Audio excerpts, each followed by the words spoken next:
சாதாரண ஒரு சின்ன காய்ச்சல், சளி, ஜுரத்துல இருந்து புற்றுநோய் வரைக்கும் பல நோய்களை தடுக்கக்கூடிய ஆற்றல் மிளகுக்கு இருக்குது. அந்த காலத்தில் நமக்கு காரப்பொருள் அப்படின்னா அது மிளகுல இருந்து தான்.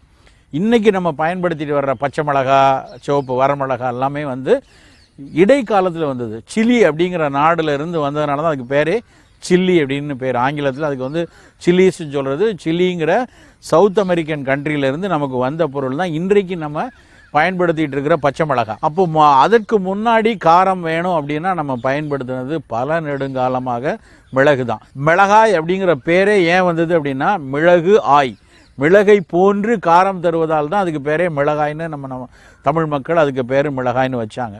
அதனால் முதல்ல காரம் அப்படின்னா அந்த காரத்தன்மை, கார சுவை கொடுத்தது மிளகுல இருந்து தான்.